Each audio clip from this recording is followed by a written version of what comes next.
Arthur Blackwood was one of the richest men in the world, a titan of industry whose name was whispered with awe in boardrooms from New York to Tokyo. He could move markets with a single phone call, build skyscrapers from dust, and bend the will of powerful men to his own. But for all his immense wealth and influence, he was utterly powerless in the face of the silent, still tragedy that occupied the east wing of his palatial, sterile mansion. His daughter, Lily, was a ghost in her own life. Born 7 years ago, she had been diagnosed with a severe nonverbal form of autism, compounded by a mysterious congenital condition that left her paralyzed from the neck down.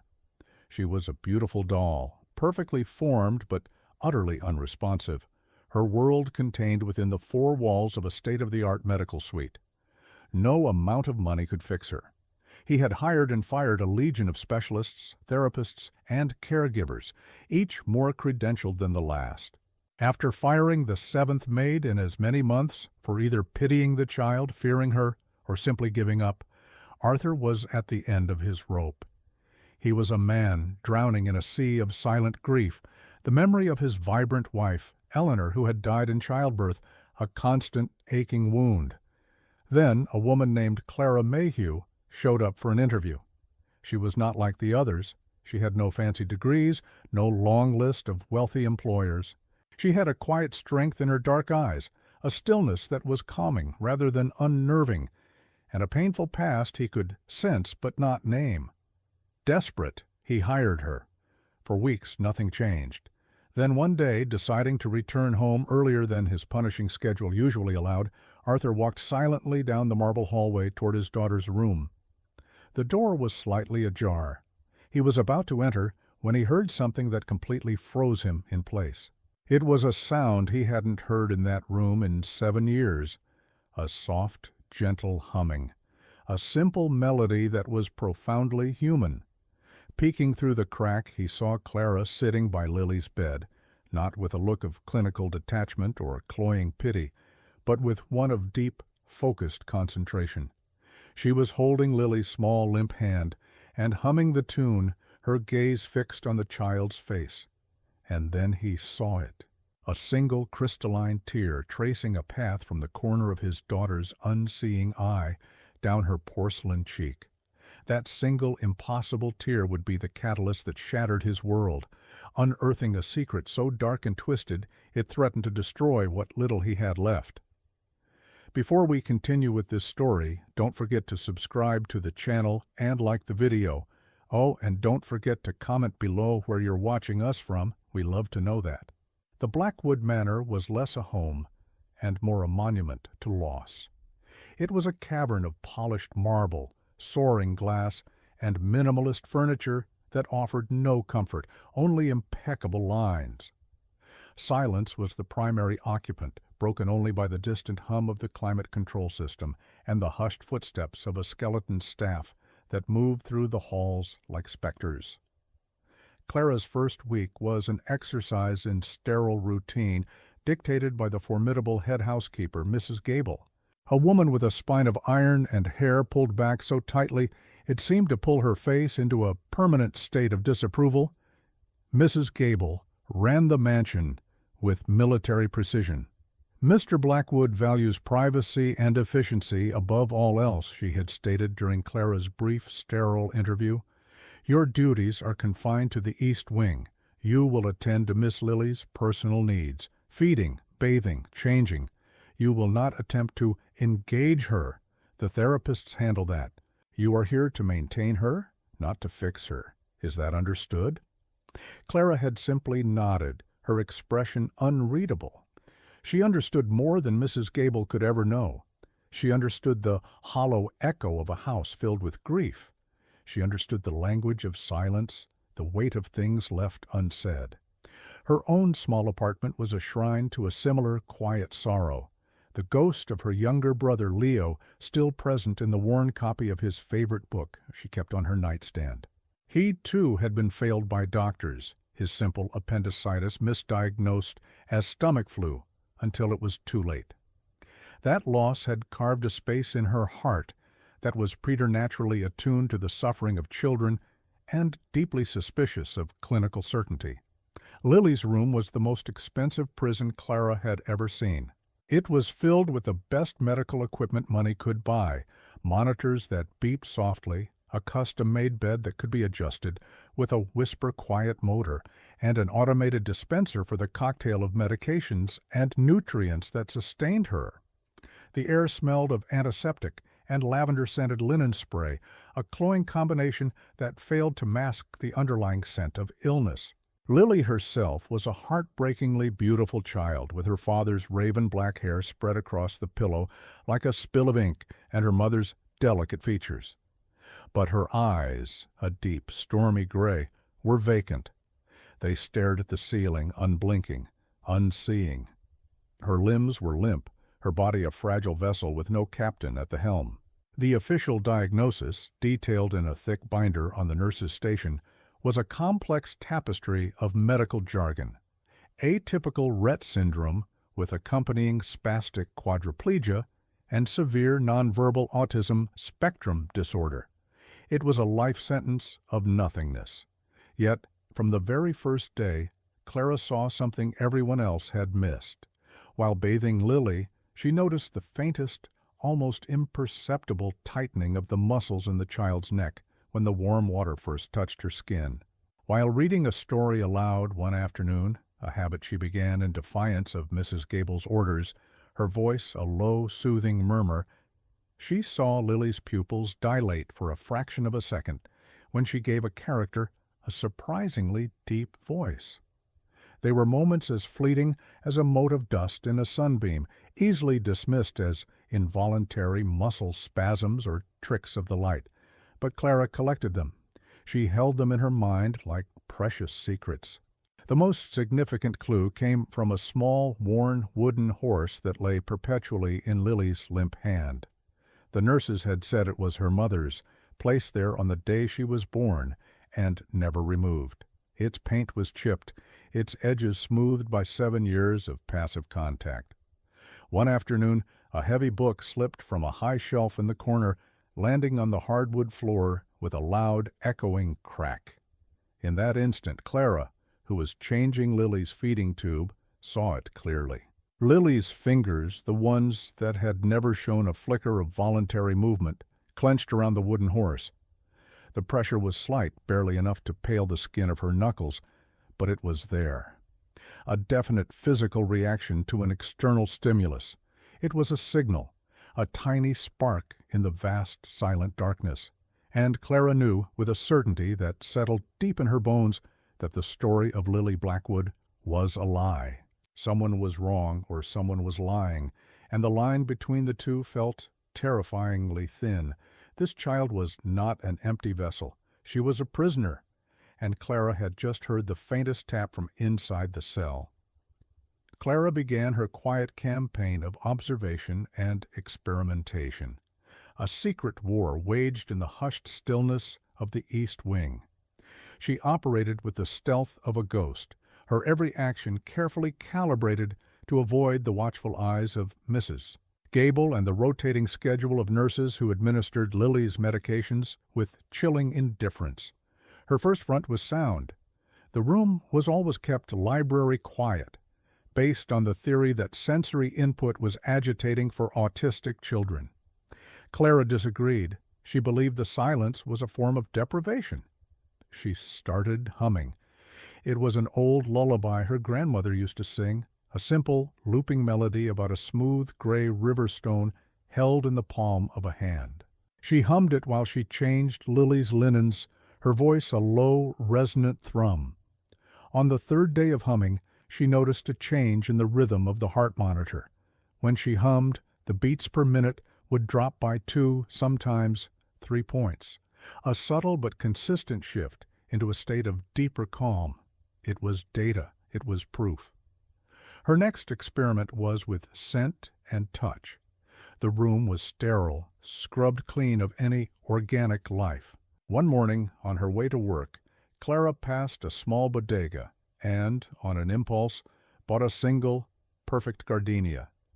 She hid it in her pocket, the waxy petals cool against her fingers. In Lily's room, when the nurse was on her break, she took out the flower and held it a few inches from the child's nose. Lily's nostrils flared. A tiny, almost invisible movement. Clara brushed a petal against her cheek. Lily's left eyelid, the one that sometimes seemed to have a slight droop, fluttered. It was a butterfly's wing beat, there and gone, but Clara saw it. Each day brought a new secret test. She would open the heavy blackout curtains for a few minutes, letting a sliver of morning sun fall across the bed, and watch as Lily's eyes tracked the shifting patterns of light on the ceiling. She would dip a cloth in water that was slightly cooler than the prescribed temperature for her bath and see a goosebump rise on a frail arm. These were not the reactions of a child who was completely disconnected from the world. This was a child whose senses were intact, a mind trapped behind a wall of silence and stillness. Her suspicion began to center on one thing, the thick beige-colored liquid that was pumped into Lily's feeding tube 4 times a day. It was a custom-formulated total nutrient shake prepared by a specialist pharmacy under the direct and exclusive prescription of Dr. Alistair Finch, the renowned pediatric neurologist who had overseen Lily's case since birth. Dr. Finch was a legend in his field, a man whose name was synonymous with cutting-edge treatments for rare childhood disorders. He visited the mansion once a month, a tall, imposing figure with silver hair and an air of unshakable authority. He would look at the charts, confer with the nurses, and speak to Arthur Blackwood in hushed, somber tones about managing expectations and maintaining Lily's quality of life. Clara distrusted him instantly. He never truly looked at Lily. He looked at her monitors, her charts, her data points. He spoke of her as a collection of symptoms, a tragic but fascinating case study. He never touched her hand or spoke a gentle word to her. He was as cold and sterile as the room he had designed for her. The nutrient shake was delivered weekly in sealed, refrigerated containers. It had a faint, metallic, chemical smell that Clara found deeply unsettling. The nurses handled it like it was a sacred elixir. Clara started paying attention to Lily's state immediately following her feedings. For about an hour after the shake was administered, the tiny reactions she had been so carefully cataloging would disappear entirely. The flicker of an eyelid, the clench of a hand, the change in her breathing, all of it would vanish, and she would sink back into a profound, unnerving stillness, her body becoming even more limp, her eyes more vacant. It was as if a light, already dim, was being deliberately extinguished. Clara's blood ran cold with the thought. It was a monstrous, unthinkable idea. What if the medicine wasn't helping? What if it was the cause? The thought was so terrifying she could barely give it shape in her mind. Who would do such a thing? And why? She had no answers, only a growing collection of tiny damning observations. She knew she was treading on dangerous ground. Questioning a man like Dr. Finch was professional suicide. For a simple maid to challenge the diagnosis of a world-renowned doctor was absurd. She could be fired, discredited, perhaps even accused of harming the child herself. But every time she looked at Lily, at the intelligent spark she was convinced lay buried in the depths of those gray eyes, she thought of her brother, Leo. She remembered the doctors dismissing her mother's concerns, patting her hand, and speaking of over-anxious parents. They had been wrong, and Leo had paid the price. Clara would not let that happen again. She had to find a way to get through, to give Lily a chance to show someone else what she was showing her. She needed a bigger stage than the sterile, monitored bedroom. She needed a breakthrough so undeniable that no one, not even a grieving, broken father or a powerful, arrogant doctor, could ignore it. The idea came to her in a dream. She dreamt of Leo, not as he was in the hospital, pale and fading, but as he was in life, running through a field of wildflowers behind their grandmother's house, his laughter carried on the wind. The dream was so vivid she woke with the phantom scent of jasmine in her nose. The Blackwood Manor had a garden, or what was once a garden. It was a sprawling, walled-off section of the estate that Clara could see from Lily's window. It had been Eleanor Blackwood's passion project. Mrs. Gable had once mentioned with a rare, fleeting look of sadness. Since her death it had been left to grow wild, a forgotten jungle of overgrown rose bushes, tangled ivy and weeds that choked the life from the flagstone paths. Arthur Blackwood couldn't bear to look at it, so it was locked and left to decay. To Clara, it wasn't a place of sorrow. It was a place of life, chaotic and untamed. It was the antithesis of Lily's sterile room. It was a risk, a monumental breach of protocol.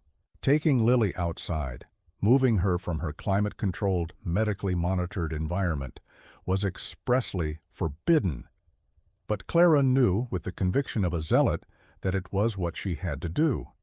She planned it meticulously, waiting for a warm, sunny Tuesday when the on-duty nurse was a new, slightly overwhelmed young woman, and Mrs. Gable was scheduled to be off-site running errands for Mr. Blackwood. The moment the nurse left for her lunch break, Clara moved. Her heart hammered against her ribs, a frantic drumbeat of fear and hope.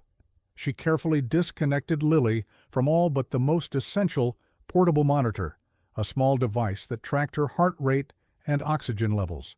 Swaddling the child's frail body in a soft, warm blanket, she lifted her from the bed. Lily was so light, a fragile collection of bird bones. Cradling her securely against her chest, Clara navigated the silent hallways, her soft-soled shoes making no sound on the marble floors. She used a service key she had borrowed from the janitorial closet to unlock the heavy oak door leading to the garden. The moment the door swung open, a wave of sensation washed over them. The air was warm and alive, thick with the scent of damp earth, honeysuckle, and the sweet perfume of jasmine from a vine that had conquered an entire wall. Sunlight, bright and unfiltered, dappled through the leaves of a massive ancient oak tree. It was a world away from the recycled, lavender-scented air of Lily's room. Clara carried Lily to a stone bench near the jasmine vine, settling herself down so that Lily was resting in her lap, her head cradled in the crook of Clara's arm. For a moment, nothing happened. Lily's face was as placid and unresponsive as ever, doubt, cold and sharp, pricked at Clara's resolve. Had she made a terrible mistake? Was she just another fool projecting her own hopes onto a blank slate? She leaned in close, her lips near Lily's ear, and began to hum her grandmother's lullaby, the one about the riverstone. Her voice was soft, a fragile thread of sound in the buzzing life of the garden. She hummed the melody twice, then 3 times. And then it happened. It started with Lily's head. It moved, not a spasm, not an involuntary twitch, but a slow, deliberate turn. Her head, which had never moved on its own, rotated a few degrees to the left, toward the overwhelming scent of the jasmine wall. Her eyes, which had been staring blankly at the sky, shifted, their focus seeming to land on the cascade of white flowers. Her tiny nose twitched again, more noticeably this time. Clara held her breath, her own heart seeming to stop. She watched, mesmerized, as Lily's eyelids began to quiver. Her brow furrowed in what looked like concentration, or perhaps confusion. A sound, a tiny guttural whimper, escaped her lips. It was the first vocalization Clara had ever heard her make. And then the final irrefutable proof. A single perfect tear welled in the corner of Lily's right eye, shimmered in the sunlight, and then broke free, tracing a slow, wet path down her cheek. Clara felt it on her own hand, a drop of impossible warmth. It was a tear of sensory overload, of awakening, of a mind breaking through the chemical fog.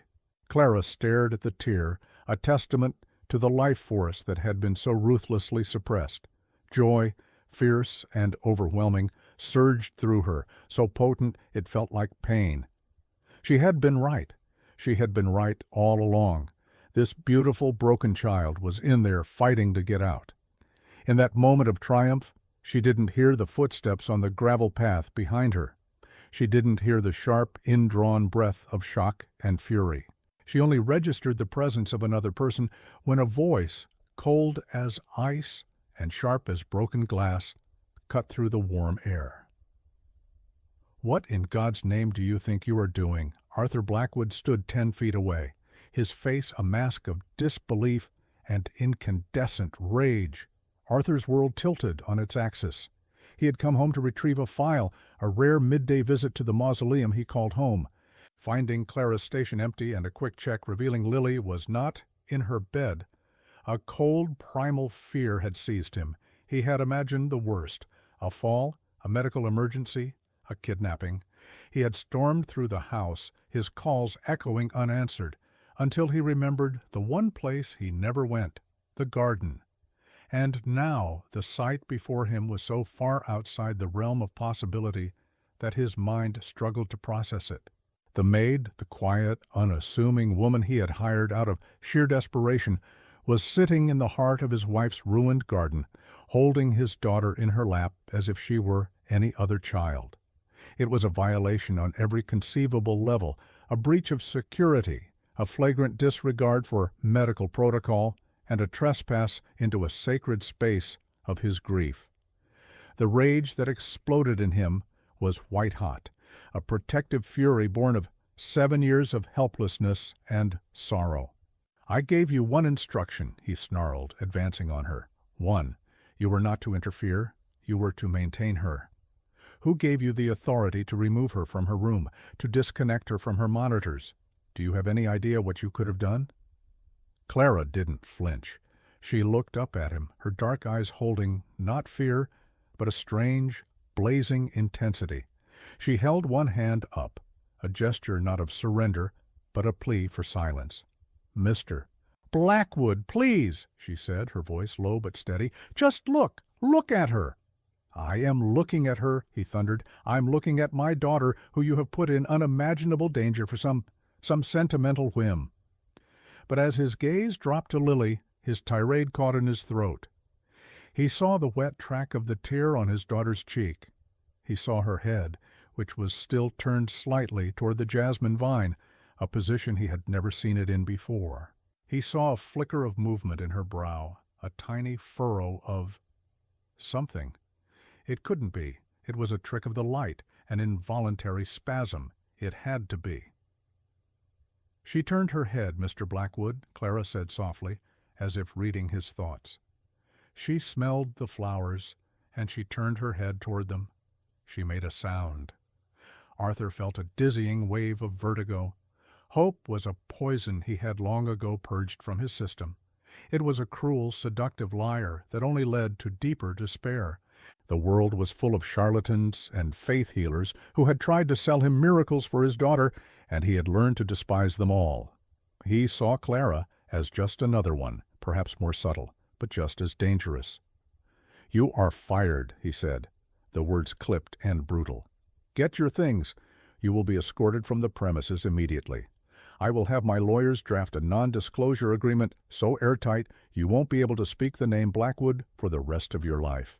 He reached for Lily, intending to scoop her up and carry her back to the safety of her sterile room.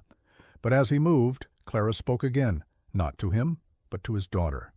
"It's okay, Lily," she whispered, her voice a soothing balm. "It's just the sun and the flowers. See? They're so beautiful." As she spoke, Lily's head turned again, this time away from the flowers and fractionally toward the sound of Clara's voice. Her lips parted, and another small, breathy whimper escaped. Arthur froze, his hands hovering in mid-air. He saw it. He saw it with his own eyes. It wasn't a spasm. It was a response, a clear, undeniable reaction to a human voice. The rage inside him didn't vanish, but it was suddenly pierced by a sliver of something else, something so terrifying and foreign he could barely name it. A fragile, incandescent hope. He stared at his daughter, truly seeing her for the first time in years, not as a symbol of his loss, but as a person, a mystery. He looked at Clara, at the fierce, protective certainty in her eyes. She wasn't a charlatan. She saw something he had been blind to. The carefully constructed walls around Arthur's heart began to crumble. The anger receded, replaced by a profound, gut-wrenching confusion. He sank down onto the bench opposite them, his legs suddenly weak. "How?" was the only word he could manage to utter, his voice a hoarse whisper. Clara finally met his gaze, and for the first time he saw the deep well of empathy within her.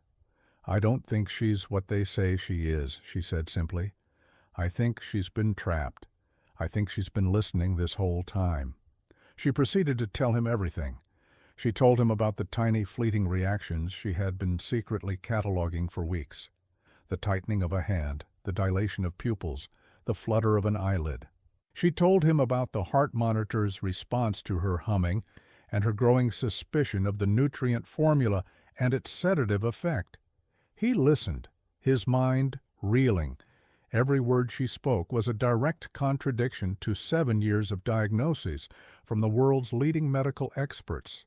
It was the ramblings of a maid versus the consensus of a legion of doctors. And yet the evidence was right there in front of him, in the tear on his daughter's cheek and the impossible turn of her head. A tentative, terrifying alliance was forged in that forgotten garden, surrounded by the ghosts of his wife's roses. "What do you propose?" he asked, the question feeling like a betrayal of his grief, of his wife's memory, of everything he thought he knew. "I want to find out what's in that formula," Clara said, her voice hardening with resolve. "I want to see her records from when she was a baby. I want to know what happened between the day she was born and the day Dr. Finch declared her a hopeless case." Arthur nodded slowly, his mind already calculating, shifting from grieving father to the ruthless strategist he was in the boardroom. "This stays between us," he commanded. "No one can know, not Mrs. Gable, not the nurses, and especially not Dr. Finch. You will continue your duties as normal, but at night, after the staff has gone, you and we will investigate." He looked at his daughter again, who had settled back into a passive stillness, but it looked different to him now.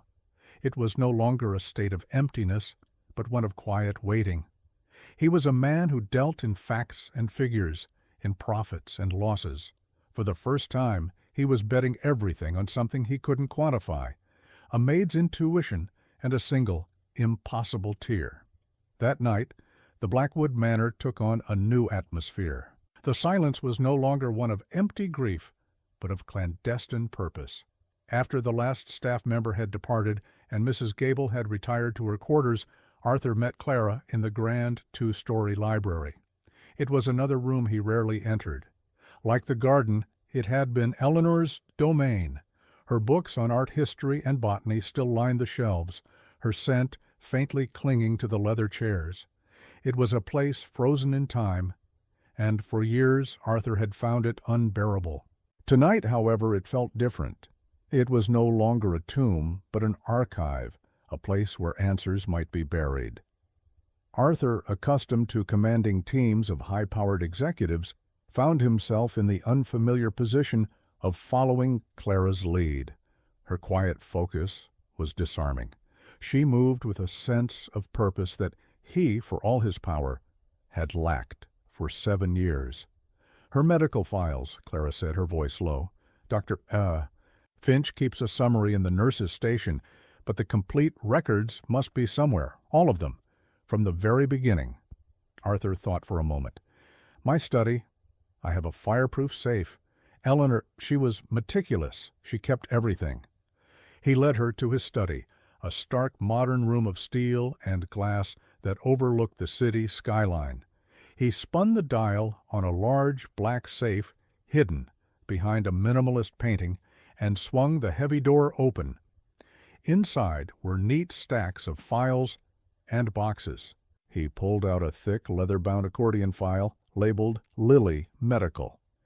They carried it back to the library, the weight of it feeling immense, a physical manifestation of 7 years of medical history. They sat at the large mahogany table, a pool of warm light from a single desk lamp cutting through the darkness. For hours they pored over the documents, a strange and unlikely pair, the billionaire in his bespoke suit and the maid in her simple uniform, united by a singular, desperate mission. Arthur read through the clinical, detached language of doctors' reports, each one a nail in the coffin of his daughter's future. Clara, meanwhile, looked at the nurse's logs from the first few months of Lily's life, before Dr. Finch had taken over as the primary and exclusive physician. Her finger traced the handwritten lines. "Look at this," she whispered, her voice tight with excitement. She pointed to a log entry from when Lily was 2 weeks old. A nurse named Maria had written, "Responded to mother's voice with eye contact and gurgle, grip reflex strong today." Arthur read the entry, and then another, and another. The notes from those first few weeks painted a picture of a normal, responsive infant.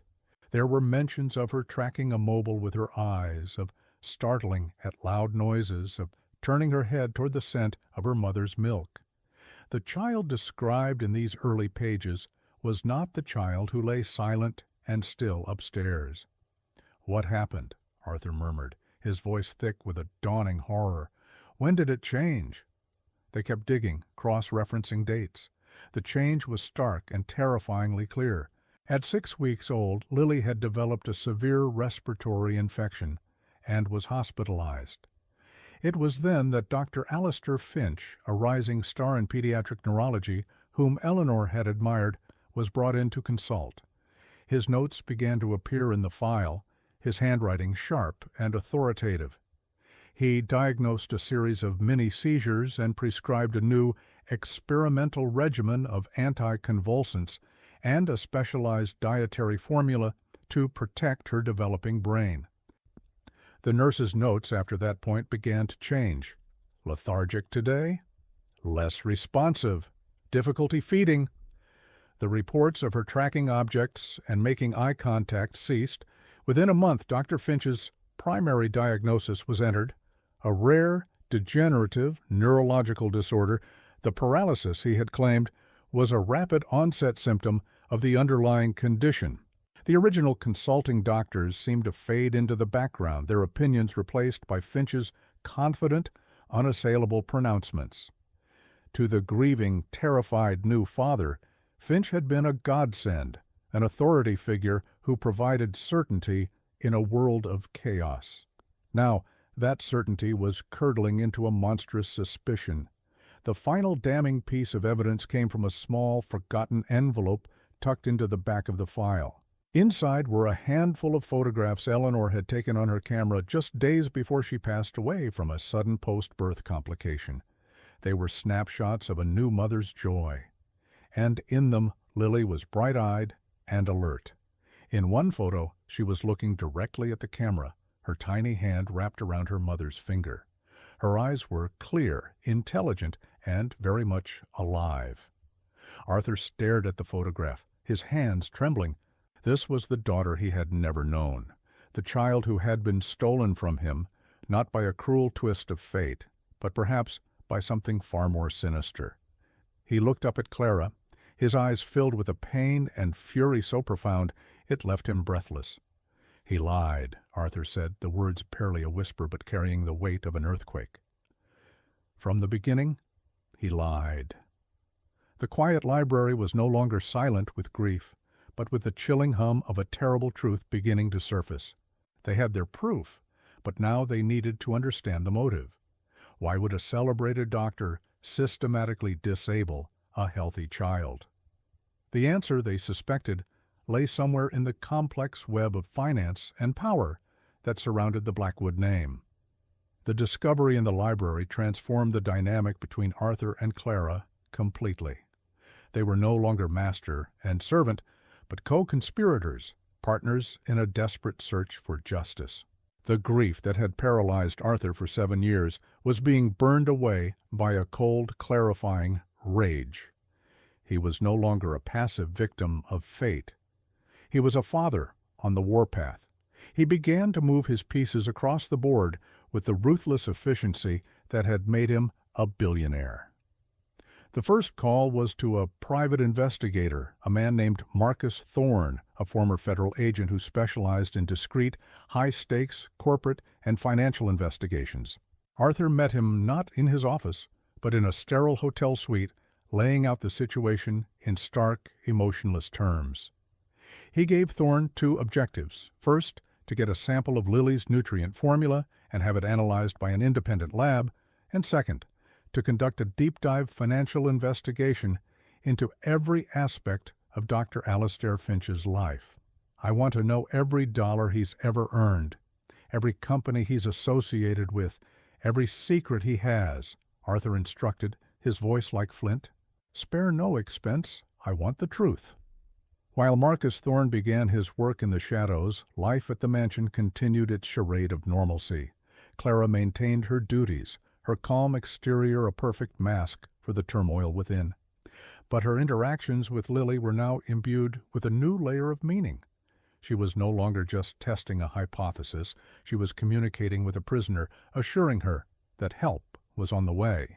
She continued to hum the lullaby, to bring her scents from the garden, to whisper stories to her, and Lily continued to respond in her tiny, almost imperceptible ways, a secret language that only the two of them understood. Arthur, for his part, began to do something he hadn't done in years. He started spending time with his daughter. He would come into her room in the evenings after the last nurse had left and sit by her bed. At first it was awkward. He didn't know what to do, what to say.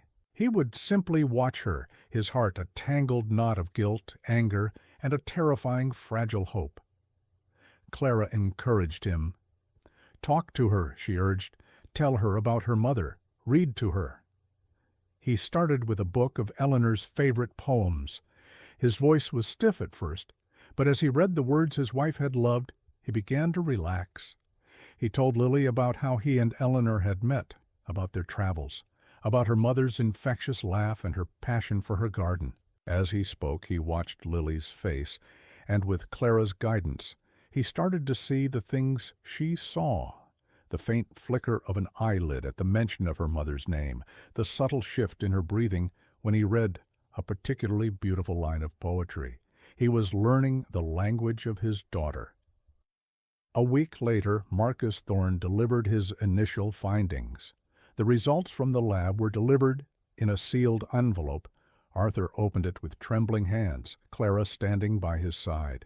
The report was dense with chemical terminology, but the conclusion was brutally clear. The formula contained therapeutic levels of a powerful, custom-synthesized benzodiazepine derivative.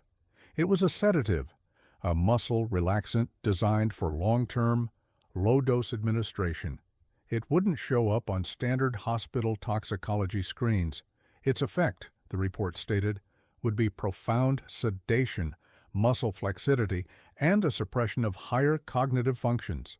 It would, in essence, mimic the symptoms of a severe neurological disorder and paralysis. It was a chemical cage. He's been poisoning her, Arthur said, his voice dangerously quiet. He has been poisoning my daughter every day for 7 years. The second part of Thorne's report provided the motive. It was colder and more calculating than they could have imagined. Dr. Finch was the sole, unassailable trustee of a massive charitable foundation Arthur had established in his wife's name, the Eleanor Blackwood Foundation for Incurable Childhood Ailments. The foundation was endowed with a staggering $100 million. Its mandate was to fund research into the very conditions Dr. Finch claimed Lily suffered from. And the foundation's charter, drafted by Finch's own lawyers and signed by a grief-stricken Arthur, a month after Eleanor's death, had a peculiar clause. As long as Lily Blackwood was alive and medically classified as incapacitated due to her specific diagnosed set of conditions, the foundation's operating budget, a full 10% of the endowment, or $10 million a year, was under the exclusive and discretionary control of the primary trustee, Dr. Alistair Finch, Thorne's investigation revealed that over the past 7 years, a significant portion of that operating budget had been funneled through a series of shell corporations into Finch's private offshore accounts. He hadn't just been controlling Lily's life, he had been using her as the golden goose for his own enrichment. The celebrated doctor, the humanitarian, the savior, was a monster of unimaginable greed and cruelty. The full scope of the betrayal settled over the room thick and suffocating. Dr. Finch hadn't just lied. He had constructed an entire false reality, a prison of medicine and money, with a helpless child at its center. He had preyed on Arthur's grief, manipulated his trust, and systematically destroyed his daughter's life, all for money. The puzzle was complete. They had the means, the method, and the motive. The truth was out, at least between the two of them. But now came the most dangerous part, confronting a powerful, respected man who had spent 7 years perfecting his deception. He wouldn't go down without a fight. The knowledge of Dr. Finch's monstrous deception hung in the air of the Blackwood Manor, a toxic, unspoken secret. Arthur and Clara knew they were on the precipice of a war, but they had to choose their battlefield carefully. A public accusation without ironclad, irrefutable proof could be spun by a man like Finch as the hysterical fantasy of a grieving father and a manipulative, uneducated maid. Finch was a master of public perception, a beloved figure in the medical and philanthropic communities. They needed to disarm him before they could destroy him. Their clandestine partnership deepened. Every night they would meet in the library, poring over Thorne's ever-growing file on the doctor. They discovered Finch was leveraged to his eyeballs, living a life of extravagant luxury, far beyond his official salary, all funded by the blood money from Eleanor's foundation. He was a man trapped in a gilded cage of his own making, dependent on Lily's continued illness to maintain his lifestyle. Meanwhile, Clara was orchestrating a quiet revolution in the East Wing. With Arthur's tacit approval, she began to subtly dilute Lily's nutrient formula, replacing a small portion of each feeding with a simple, clean, saline solution. It was a dangerous game. Too much, too soon, and the change might be noticed by the nurses. Too little, and Lily would remain trapped in her chemical fog. But even this small reduction began to have a noticeable effect. Lily's periods of responsiveness grew longer. One afternoon, while Clara was brushing her hair, Lily's fingers twitched, and for the first time made contact with the wooden horse with what was clearly a voluntary, grasping motion. It was a milestone that felt as significant as a rocket launch. Hope was now a constant, terrifying presence in the house. Arthur found himself rushing home from work, not to the silence of his study, but to Lily's room, eager for Clara's daily report.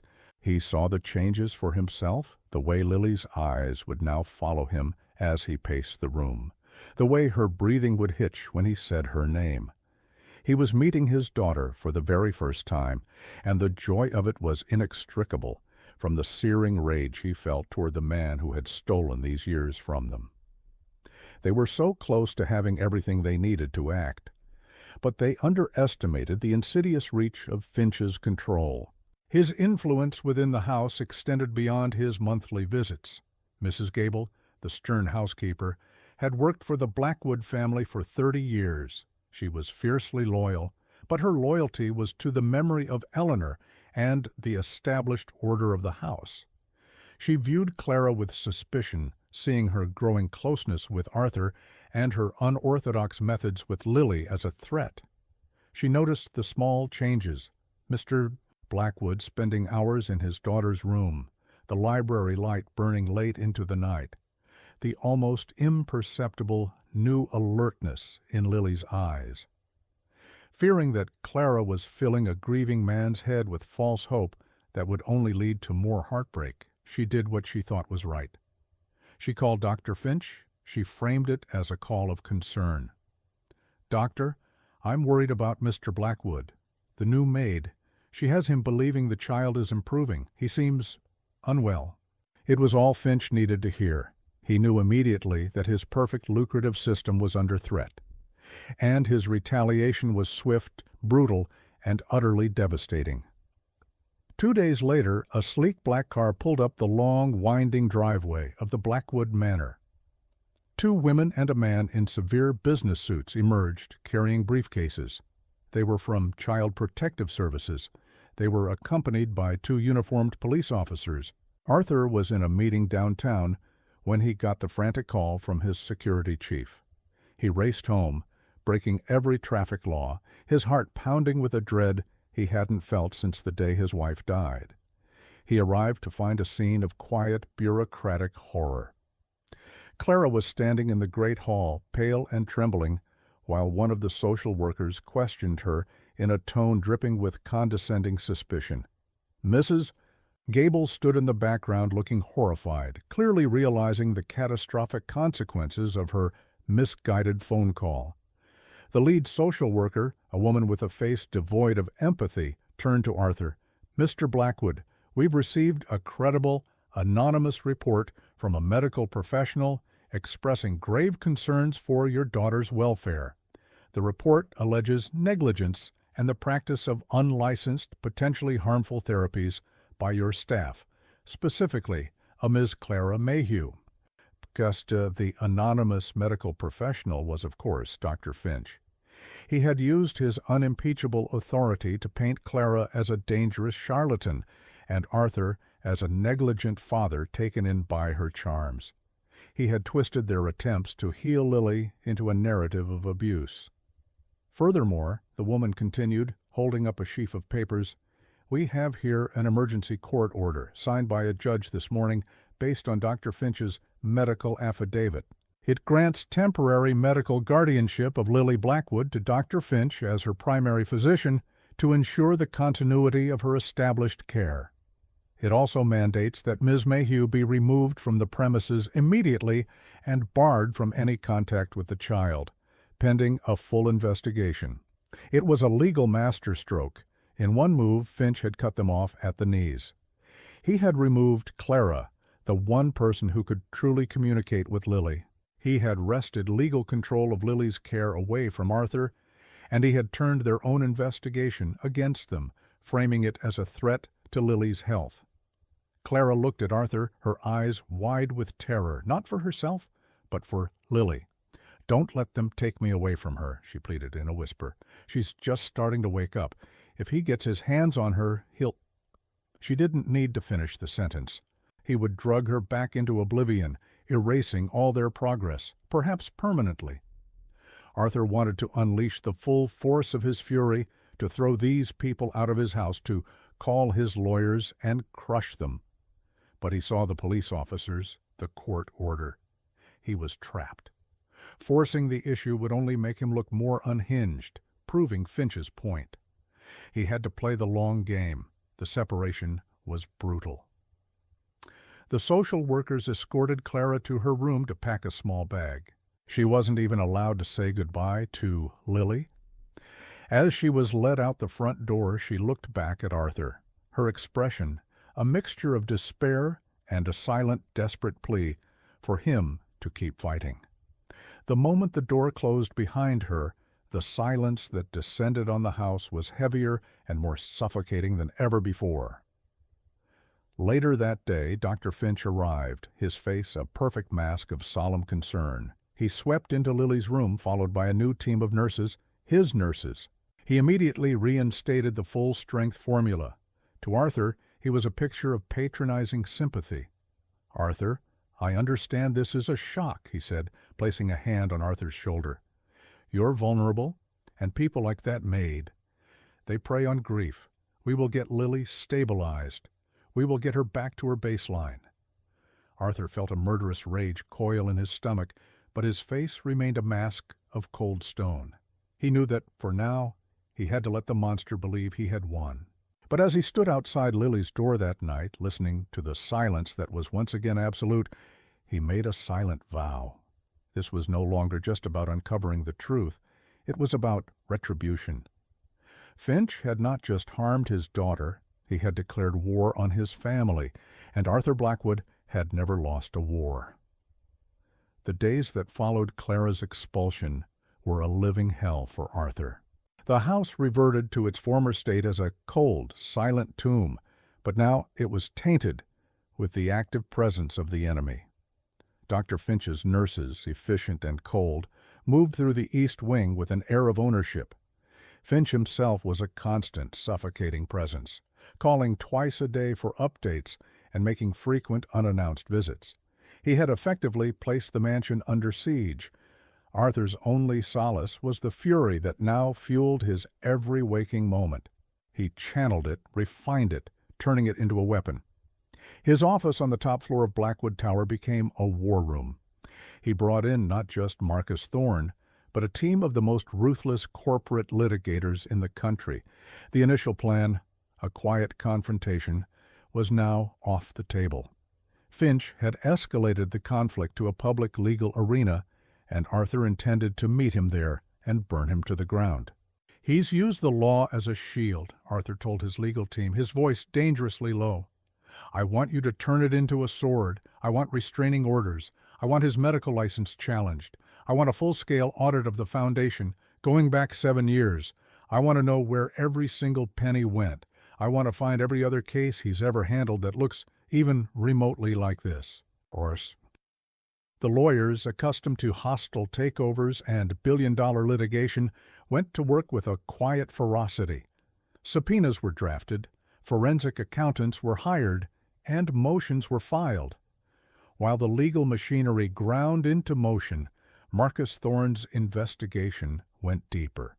He tracked down the nurse, Maria, whose notes Clara had first discovered in the file. She was retired now, living in a small town in Florida. At first, she was reluctant to speak, terrified of Dr. Finch's power and reputation. But Thorne was persuasive. He showed her the lab report on the formula. The color drained from her face. She told them how Finch had systematically pushed out any staff at the hospital who had questioned his methods, how he had personally overseen Lily's care with an obsessive level of control, dismissing anyone who noted the child's initial responsiveness as inexperienced. Her testimony, if she would agree to give it, would be a powerful weapon. Meanwhile, Arthur was fighting another battle at home. Lily was regressing. Without Clara's presence, without the diluted formula, she was slipping back into the void. The light in her eyes was dimming, the tiny responses vanishing. Arthur felt a desperate, clawing helplessness. He was a general directing a war from miles away, while the person he was trying to save was in the enemy's hands. He had to find a way to reach her, to let her know she wasn't abandoned. He remembered what Clara had told him to do. He went into Lily's room one night, past the disapproving stare of Finch's nurse, and sat by his daughter's bed. He picked up the book of poetry and began to read. The nurse tried to stop him, saying Dr. Finch had ordered minimal stimulation. Arthur turned a look on her so cold and full of menace that she physically recoiled and retreated to her station. He read for hours. He talked to Lily, his voice low and constant, telling her about Clara, telling her she was safe, that they were fighting for her. He even tried to hum the lullaby Clara had sung, his voice clumsy and off-key, but the intent was there. He did this every single night, a solitary vigil against the chemical tide. And then a breakthrough. A new doctor, a highly respected pediatric neurologist named Dr. Isabella Ramirez, whom Arthur's team had brought in to review the case, found something that Finch had overlooked. In Lily's earliest brain scans, taken when she was 6 weeks old during her respiratory infection, Dr. Ramirez found a tiny, almost invisible anomaly, a small benign cyst in a non-critical area of her brain. Finch had used this harmless cyst as the proof of a massive, underlying neurological disorder, building his entire diagnosis on this single, misrepresented piece of data. It was the keystone of his entire fraud. "He's not just a fraud, Mr. Blackwood," Dr. Ramirez said, her face grim. "He's a predator. This is medical malpractice on a scale I have never witnessed. We have him." They now had everything they needed. The financial records proving embezzlement, the lab reports proving the poisoning, the testimony of the former nurse, and the expert analysis that dismantled Finch's diagnosis brick by brick. The time for defense was over. It was time to attack. Arthur's lawyers filed for an emergency hearing with a new judge, presenting the mountain of evidence they had compiled. They requested the immediate termination of Finch's medical guardianship and a court order to have him brought in for a formal deposition. The stage was set for the final confrontation. Arthur called Clara, who had been staying in a hotel nearby, living on pins and needles. "It's time," he said, his voice ringing with a conviction she hadn't heard before. "We're going to get our daughter back." The confrontation took place not in a courtroom, but in the Lion's Den, the main boardroom of Blackwood Tower.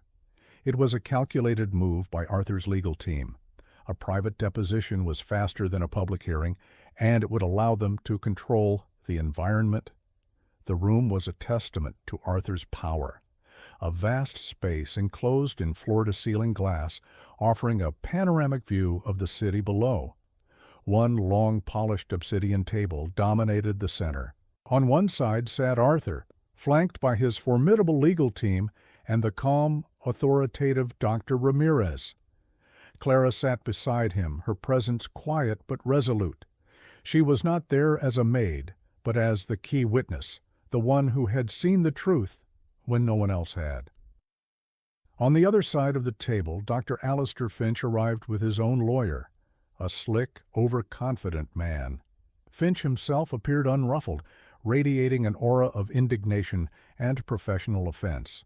He clearly believed this was a desperate, baseless attack by a grief-stricken father, an inconvenience he would soon swat away. He nodded curtly at Arthur, completely ignoring Clara. The proceedings began. Arthur's lead counsel, a sharp, silver-haired woman named Helen Vance, started calmly. She walked Finch through his diagnosis, his treatment plan, his 7 years as Lily's physician. Finch answered with practiced ease, his tone patient and condescending, as if explaining complex science to a child. He painted a picture of himself as a dedicated, compassionate doctor, managing a tragic, hopeless case. Then Helen Vance slid the first piece of evidence across the table. "Dr. Finch, can you identify this document?" It was the lab report detailing the chemical composition of Lily's nutrient formula. Finch glanced at it, his expression not changing. "It appears to be a chemical analysis." "Indeed," Helen said. "It's an analysis of the total nutrient shake you've been prescribing for Lily Blackwood for 7 years. Are you familiar with the primary benzodiazepine derivative listed there?" A flicker of something, annoyance perhaps, crossed Finch's face. "It's a proprietary compound designed to manage the child's seizure activity and spasticity. It is perfectly safe." "Is it?" Dr. Ramirez spoke for the first time, her voice cutting through the room. "Because in my professional opinion, the sustained administration of this compound to an infant would not manage symptoms. It would create them. It would induce a state of profound sedation and muscular paralysis. It is, in effect, a chemical straitjacket." Finch's lawyers started to object, but Helen Vance was already sliding the next file across the table, the detailed forensic accounting of the Eleanor Blackwood Foundation. "Perhaps you could explain, Dr. Finch, these transfers totaling over $40 million over 7 years from the Foundation's operating budget to a series of shell corporations registered in the Cayman Islands. Corporations that our investigator has discovered you are the sole beneficiary of." Finch's composure finally cracked. A faint sheen of sweat appeared on his brow. His confident facade began to crumble, revealing the desperate, greedy man beneath. "This is an outrage," he blustered. "My financial affairs are private. This is a smear campaign." "Is it a smear campaign, Doctor?" Helen continued relentlessly. "Or is it the motive?" She pushed a third file forward. It was a sworn affidavit from Maria, the retired nurse. She read a passage aloud detailing how Finch had instructed her to disregard Lily's early responsiveness and to document her as lethargic. Finch visibly paled. He looked cornered, his eyes darting between the faces around the table. He was a predator, caught in a trap of his own making. The final blow came from Arthur himself. He stood up, his towering height and sheer presence dominating the room. He didn't shout. His voice was a low, chilling whisper that was more terrifying than any yell. "You took my daughter from me," he said, his eyes locked on Finch's. "You stood in my home, you took my money, and you fed on my grief, while you systematically poisoned my child. You didn't just steal money, Finch. You stole a life. Her life, and mine." In that moment, the boardroom doors opened. Marcus Thorne entered, accompanied by two grim-faced detectives. One of them walked to the table and placed a warrant in front of a stunned Dr. Finch. "Dr. Alistair Finch," the detective said, his voice flat and official. "You are under arrest for suspicion of aggravated assault, reckless endangerment of a child, and felony fraud." The color drained completely from Finch's face. The arrogance, the authority, the carefully constructed persona, it all evaporated, leaving behind a small, pathetic, terrified man. As they cuffed him and led him away, his last shred of dignity gone, Clara felt not triumph, but a profound, aching relief. The battle was over. Vindication was absolute, but the most important moment was yet to come.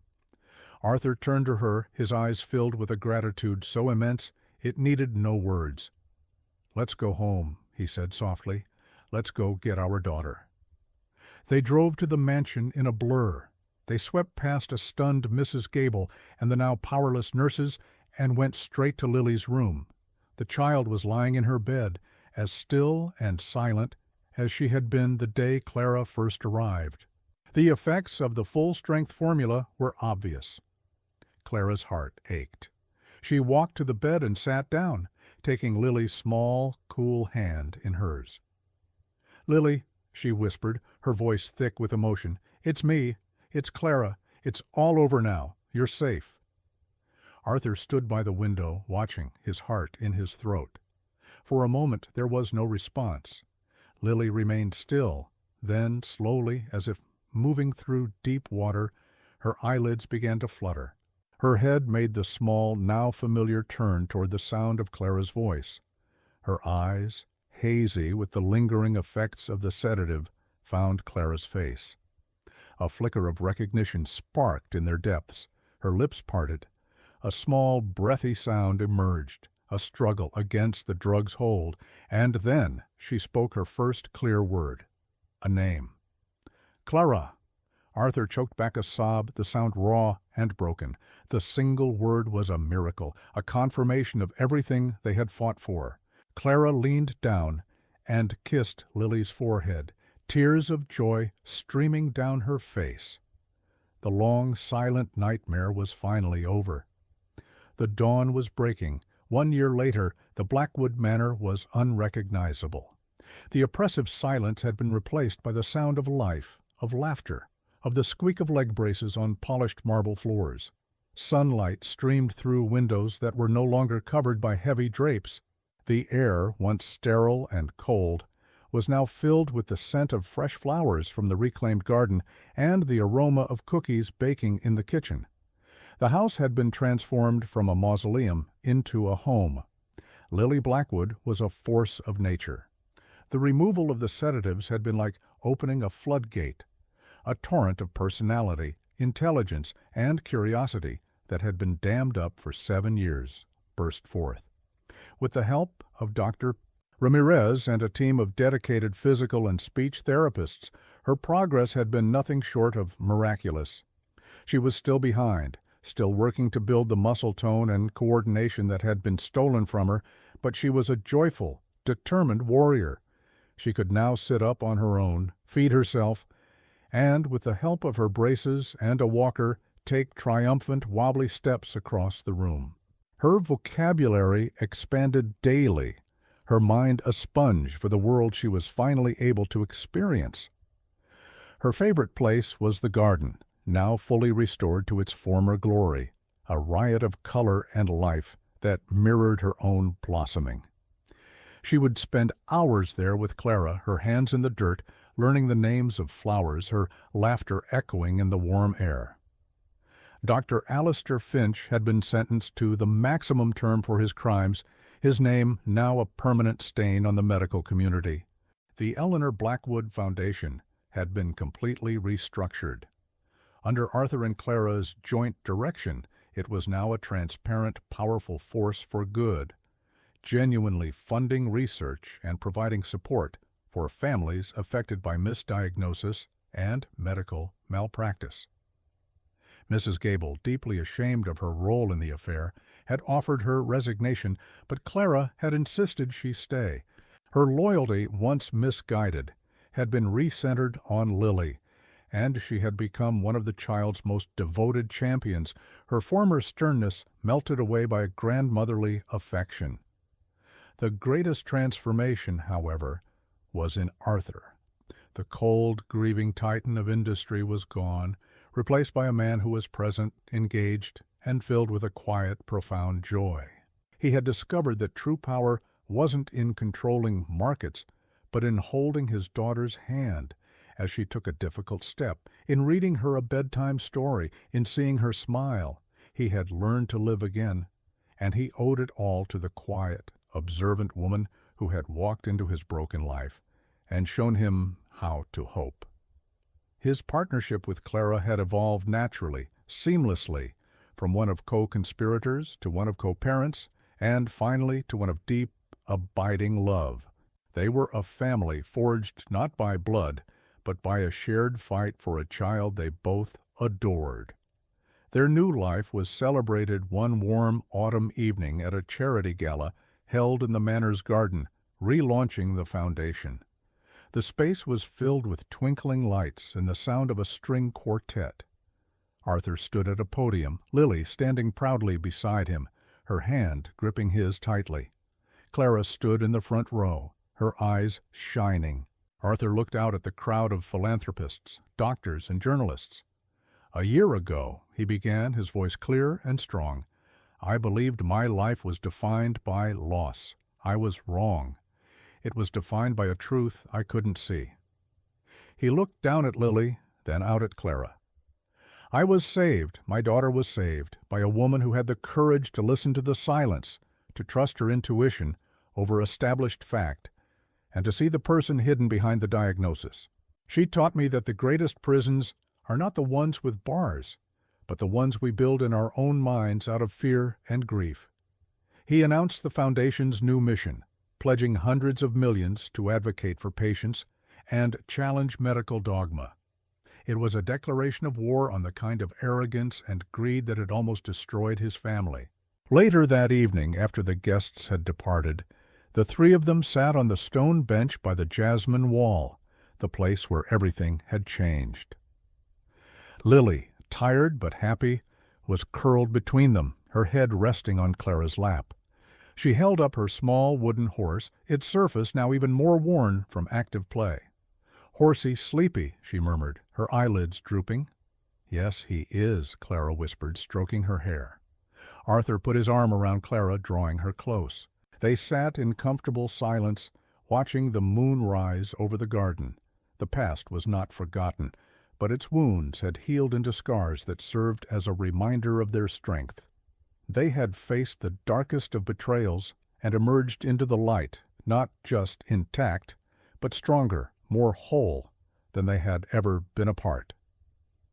True healing, they had learned, often begins when one person has the courage to question a story that everyone else has accepted as the end. Before we go, don't forget to subscribe to the channel and like the video.